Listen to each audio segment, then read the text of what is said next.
Mayor Vico Soto, isang tahimik at may paninindigang tao. Sa mga naunang mga panayam niya, sinabi niya na wala siyang alam sa mga pangyayari sa DPWH. Kahit na nadawit yung pangalan ng congressman niya, si Congressman Roman Romulo, sinasabi niya na wala siyang alam sa mga proseso, mga anumang mga gawain sa DPWH in regards with the flood control projects. Totoo naman, si Mayor Vico kasi isa sa mga kabataang politiko ngayon na may potensyal na mamumuno sa ating bansa sa darating na mga panahon. Guys, isa ako sa tagahanga ni Mayor Vico Soto. No doubt, halos lahat ng mga tao, lalong-lalo ng mga kabataan, hangang-hanga sa liderato at serbisyo ni Mayor Vico sa Pasig City. Subalit, itong mga nakaraang araw sa hearing sa Kongreso na nagbabalangkas sa anomalyang flood control project, umapila siya dahil inimbitahan siya sa tri-committee na iimbestiga ngayon sa naturang issue. Ang presensya ni Mayor Vico ay taliwas sa akin lang ito sa pananaw ko, taliwas aking paniniwala na nandoon siya bilang isang resource person. Nandoon siya para magbigay ng salaysay hinggil sa naturang isyu.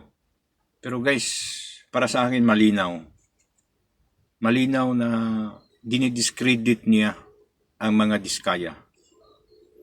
Malinaw, sinisiraan niya ang kredibilidad ng mga diskaya.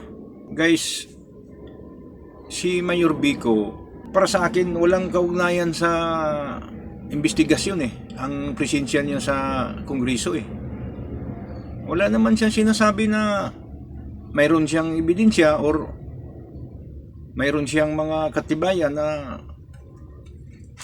makapagbigay linaw sa investigasyon. Whereas, malinaw, ang motibo niya is to discredit the Diskayas. Maybe dahil sa previous election sa Pasig, mainit yung mga labanan nila doon. Mainit yung mga batuhan nila ng isyu doon laban sa mga Diskaya. Mayor Vico, saludo ako sa iyo sa pamumuno mo sa Pasig.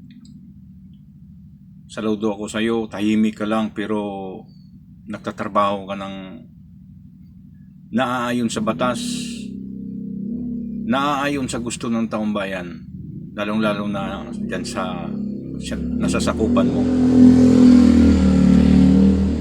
Pero Mayor, sa panahong ito, sana wag ka nang sumausaw. Sana wag mong walain ang paniniwala ng mga tao sa iyo. Sa ginagawa mong ito, halatang halata, may nag-udyok sa iyo. Nasisiraan ang mga diskaya. Hindi ako pabor ako sa mga diskaya. Gusto ko rin na mapaparusahan yung mga diskaya. Subalit, yung presensya mo parang questionable parang may malaking katanungan Parang inuutusan ka lang ng tito mo na siraan yung kredibilidad ng mga diskaya Sisiraan mo yung kredibilidad para sa ganon mawalang saysay yung mga revelasyon nila. Mawalang saysay yung mga isiniwalat nila sa Kongreso at saka sa Senado. Mawalang saysay ang mga gusto nilang katotohanang ipalabas. So ngayon, lumalabas na pinaprotektahan yung tunay na may pakana dito. Kalimutan mo na yung nakaraan. Walang makakatalo sa iyo dyan. Sa Pasig. Magsama-sama tayo. Huwag mong bahiran yung pangalan mo. Dahil sa Senate President yung uncle mo. Napakalaking tiwala ng mga tao pa naman sa iyo. Ang dami pa namang humahanga sa iyo.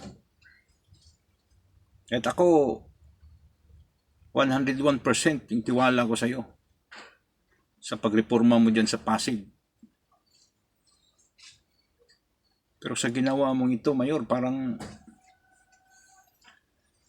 lumalabas na wala kang paninindigan eh. Kahit pagpalagay natin na magkalaban kayo sa politiko ni Diskaya sa Pasig. Sa panahong ito na kailangan ng isang taong tatayo para masolusyonan itong problema natin. Ikaw pa naman napakadisinte, napakatahimik mo lang at soft-spoken ka, matalino. Halos lahat ng katangian nandyan sa'yo. Gwapo. Kaso lang, huwag kang magkamali ng istipi ngayon. Lalo na kung masasagasaan mo yung Duterte pride. Diyos ko po, Mayor Vico. Kapag iniyayaan ka ng tito mo na magsalita doon, isipin mo, bakit ka pupunta? Ano bang motibo mo? Para siraan lang yung mga Diskaya? Kapag isa ginagawa mong yan, nilalayo mo ang investigasyon sa totoong mastermind. Pinoprotektahan mo yung mga taong nasa likod nitong kaguluhan ng ito. Mayor, huwag naman sana. Idol ka pa naman namin. Kung maaari, huwag ka na lang sumausaw dito kung wala kang ibang maibigay na magpapaganda o magbibigay ng solusyon sa investigasyon. Ang presensya mo doon, walang kakwenta-kwenta eh. Nabahiran tuloy yung pagkatao mo nang wala kang paninindigan. Nagpapagamit ka. So Mayor, mag-isip-isip kayo. Bata ka pa.